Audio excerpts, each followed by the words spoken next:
Hey, what is going on, everyone? I'm so glad you took your time to spend with me right here today. I am your co-host for the MRB Wrestling Review Show, Mike McRock Wilson, and last night was Friday Night SmackDown from Edmonton, Alberta, Canada. What I really liked about Friday Night SmackDown was that the show started with the Shield and ended with the Shield. It started with Seth Rollins versus Kane in a singles match.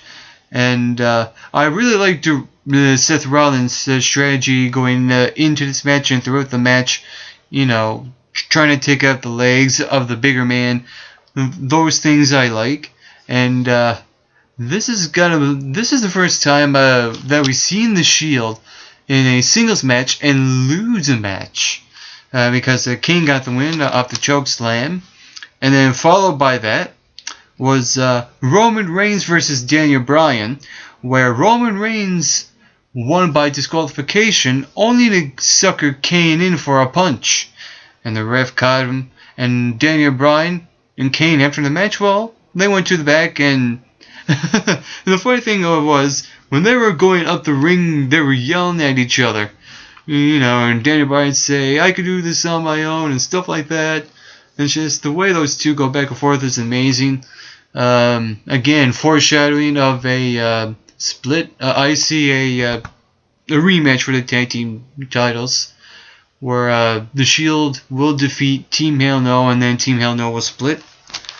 Also last night, Damien Sandow was in the ring, and he had a table with 3 cups and a ball. And Sheamus came out and interrupted and wanted to take part in this challenge. So what happened was, Sandow, ball, 3 cups.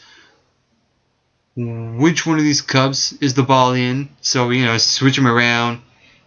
And I noticed while he was doing that, I don't know if anyone else caught it, but I actually seen him very quick grab the ball and put it in his pocket.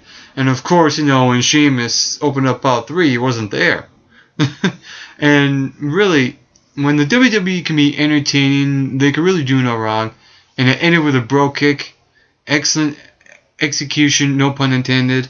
And I thought that was a pretty good segment on SmackDown. Curtis Axel went one-on-one with Sin Cara. And during the post-match promo, I like the little things that happened. Like, mentioning his already accomplishments, defeating John Cena via count-out, which really don't count. And Triple H, winning because Triple H had to give up. Again, that don't count. But however, I do like that Curtis Axel is gaining pinfall victories over superstars on SmackDown, such as Sin Cara, where he faced him twice and he got the win. Also last night, Alberto Del Rio faced Big E Langston, in which Big E Langston got the victory. Now, even though, there was a little mishap happening on Raw, on SmackDown, they kind of made up for it. Okay, now let's move on to Monday Night Raw. But still, there's going to be a split between Dolph Ziggler and Big E Langston. I don't know if it should happen, coming Payback. But maybe after Payback, maybe something has to give. And I think they will split eventually. I don't know where AJ allies herself with, with that. But with that being said, I do see Big E Langston, putting himself in the world title picture because he defeated Alberto Del Rio twice in the past few weeks on Raw and SmackDown.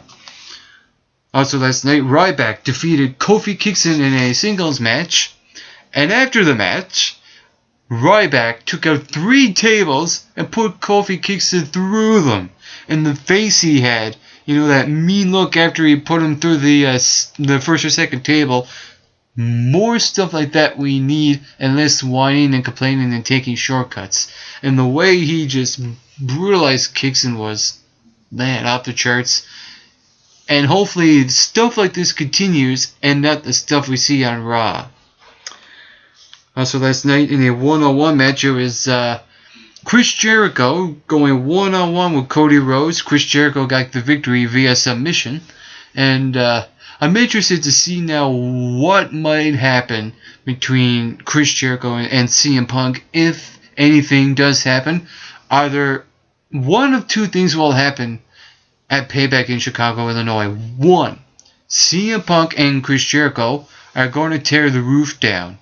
Best match of the night. Or CM Punk will not wrestle at all. He'll probably just come out and talk about, maybe that he never accepted the challenge because Paul Heyman accepted it on his behalf, and he don't want to wrestle, he don't want to compete, so he'll just walk back up the ramp. Either one of those two things will happen. I'm 50-50 split, but I'm leaning towards the talking and then leaving.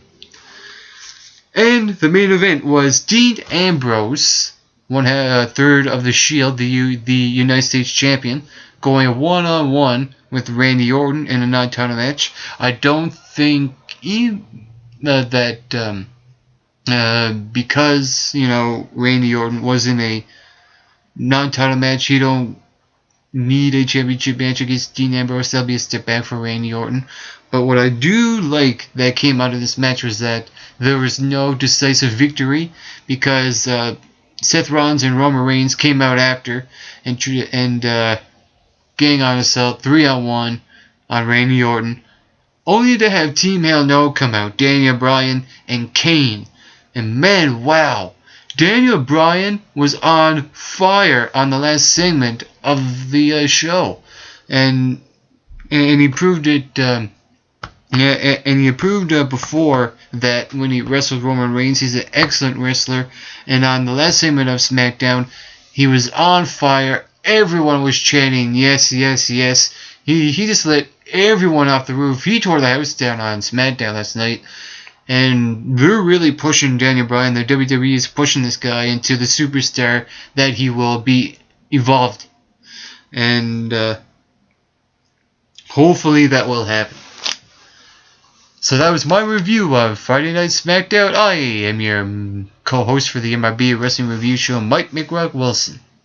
Get plenty of rest, and always do your best.